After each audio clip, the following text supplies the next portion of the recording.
बहुत बहुत शुक्रिया सर, आपने मुझे बोलने का मौका दिया। सर, मैं आपके माध्यम से मंत्री जी को बताना चाहता हूं कि मैं मुरादाबाद कॉन्स्टिट्यूंसी से आता हूं, जिसका उत्पाद पीतल नगरी के नाम से जाना जाता है, जो तमाम दुनिया में हिंदुस्तान को पीतल के माध्यम से चमकाता है। बहुत बड़ा बिजनेस सेंटर है। एक टाइम था जब 20,000 करोड़ का यहाँ से एक्सपोर्ट होता था। लोकल सप्लाई भी होती है। मुरादाबाद की एक बहुत पुरानी समस्या है मंत्री जी, 50 साल से हम लोग ये डिमांड कर रहे हैं कि मुरादाबाद से एक डायरेक्ट ट्रेन बॉम्बे के लिए चलाई जाए, क्योंकि सारा काम बॉम्बे से होता है, शिपमेंट वगैरह होते हैं। लेकिन ये डिमांड आज तक पूरी नहीं हुई।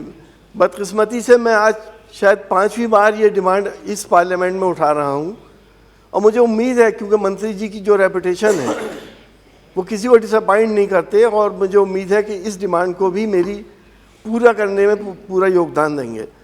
मंत्री जी, जब मैंने अधिकारियों से पूछा, आपके अधिकारियों से पूछा, तो मुझे जवाब मिला कि आपके यहाँ टर्मिनल नहीं है, यहाँ पे जगह नहीं है।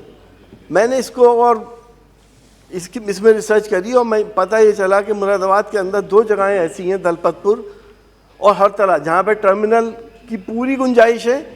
और यूपीए सरकार में इसके लिए सैंक्शन भी हो गया था, पैसा भी सैंक्शन हो गया था, लेकिन हमें मिसगाइडेंस मिलता रहा।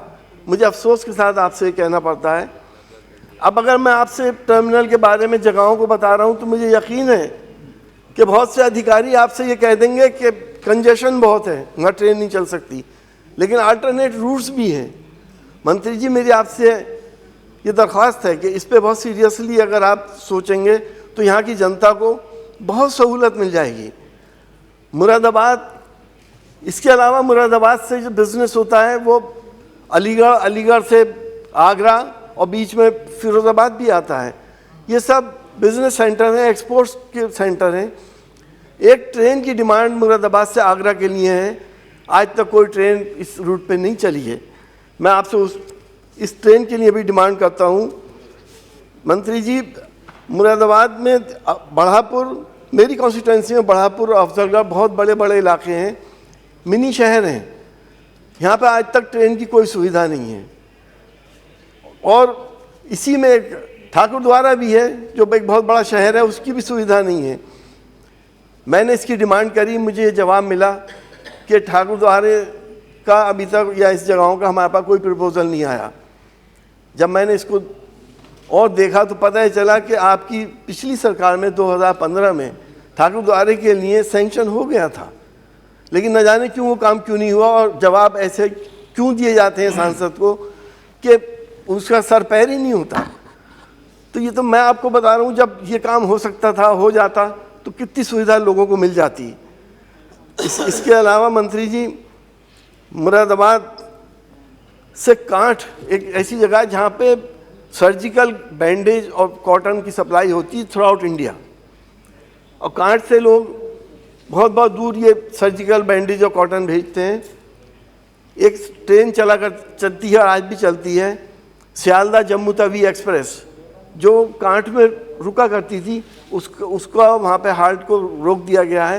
कांठ के लोग जम्मू तवी तक जाते हैं और अपना सामान लेके जाते हैं। आज वो सुविधा वहाँ पे अवेलेबल नहीं है।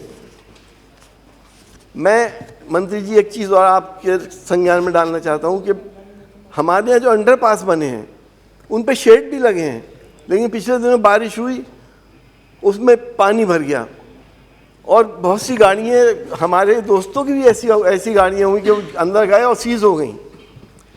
मैं एक जनरल बात कहना चाहूँगा कि अगर जहाँ पे हमारा अंडर लाइन निकाली जा रही है, तो उस जगह के ऊपर रेन वाटर हार्वेस्टिंग अगर कर दी जाए, रेन वाटर ही तो है ये, तो लोगों को भी सहूलत हो जाएगी और ग्राउंड वाटर को भी इससे बूस्ट मिलेगा।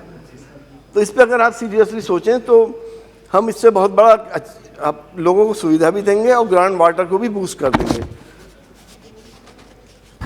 मंत्री जी, अभी तक मरीजों के लिए, डिसेबल्ड लोगों के लिए, सीनियर सिटीजन्स के लिए जिस तरह से आप सहूलत देते थे, उस सहूलत को दोबारा बहाल कर दिए। आपकी बड़ी मेहरबानी होगी। सर, मैं एक और, क्योंकि मैं एक्सपोर्ट शहर से आता हूँ जहाँ पे एक्सपोर्ट होता है, बड़ी समस्या आई पिछले दिनों में कि हमारे पास कंटेनर ख़त्म हो गए। चाइना में फंस गए सारे कंटेनर, लोगों के ऑर्डर डिले हो गए।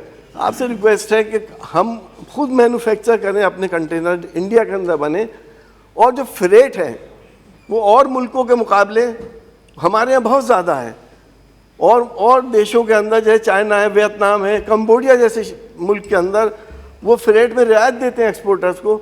अगर आपके माध्यम से उनको रियायत मिल जाए और कंटेनर की कमी ना हो तो बहुत बड़ी आपकी मेहरबानी होगी। बहुत बहुत शुक्रिया।